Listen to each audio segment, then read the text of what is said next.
People tell me all the time that I should be documenting this cancer journey that I've been on. Either with like a diary or journal or a video blog or just a video that you guys can watch. And at first I was hesitant to do that because I've been on such a journey, and at moments it's been absolutely terrible. And I didn't know that I wanted to look back at it and remember that. But somebody said some other people it might help some people. It might help them feel like they're not alone in the journey, this cancer journey that is absolutely terrible. I don't know that I can remember all my experiences, and I don't think I'll do that to you guys in this video and make it really long. But I do have some thoughts on what it's like to be a cancer patient and how people react to you and treat you differently.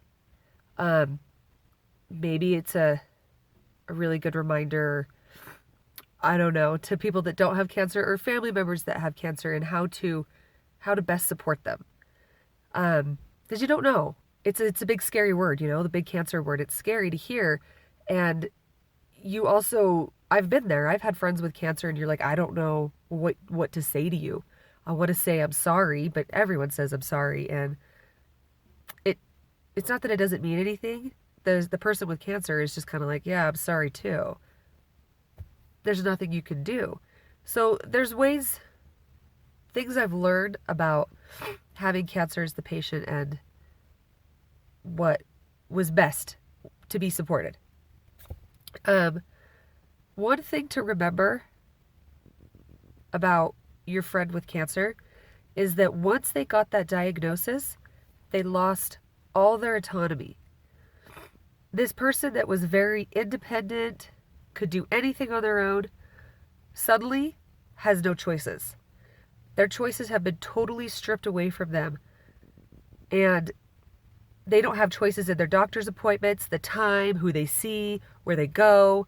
They're told their entire life now. You're handed a piece of paper that says you're seeing this doctor on Thursday at 2 p.m. They didn't ask if that worked for you. They didn't ask if you had children to pick up from school or classes to be at like me. They didn't ask any of that. They don't care. It works for them. As the cancer patient now, you're on their schedule. And I have to apologize for my congestion. After these last treatments of chemo, this has just kind of started and stayed with me. Sorry. I know it sounds terrible.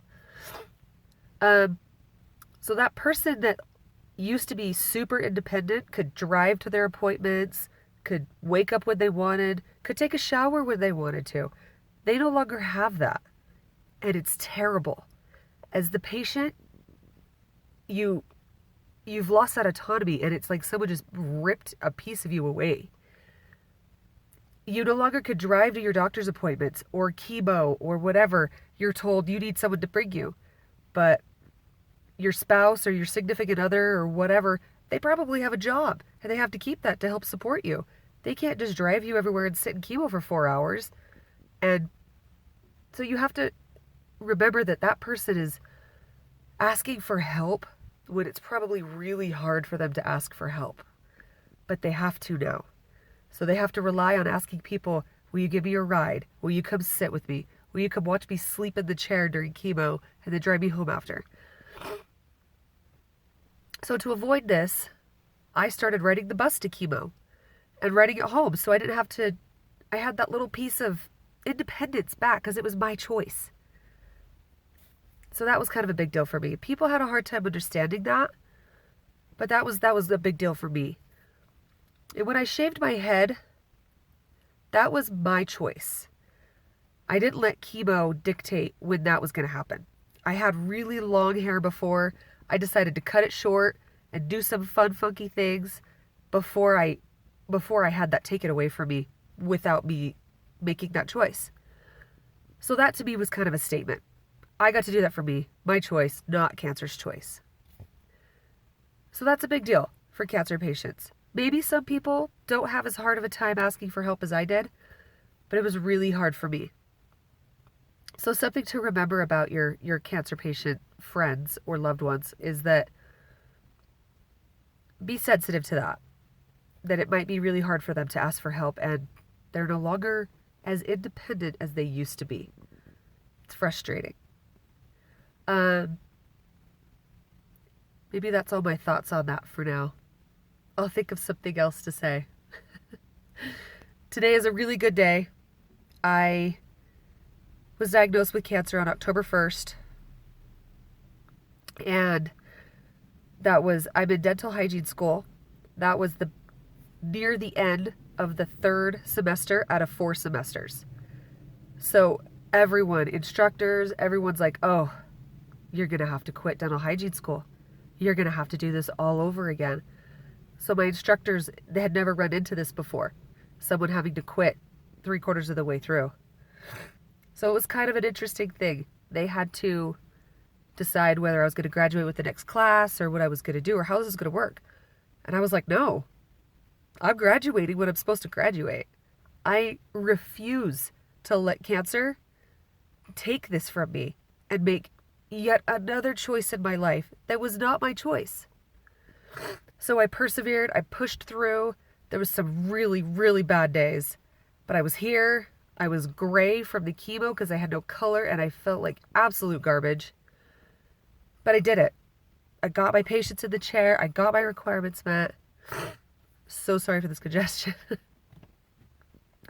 And I finished. I got through all my tests, my finals. I made it. And today is a really good day. Today is my last 2 finals of dental hygiene school ever.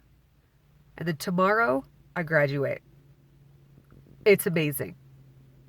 I can hardly believe it myself. I'm going to put on that cap and gown, and that will make it more real. Because today I'm thinking, this is a dream. There's no way I actually made it. But I did. I'm pretty excited about it.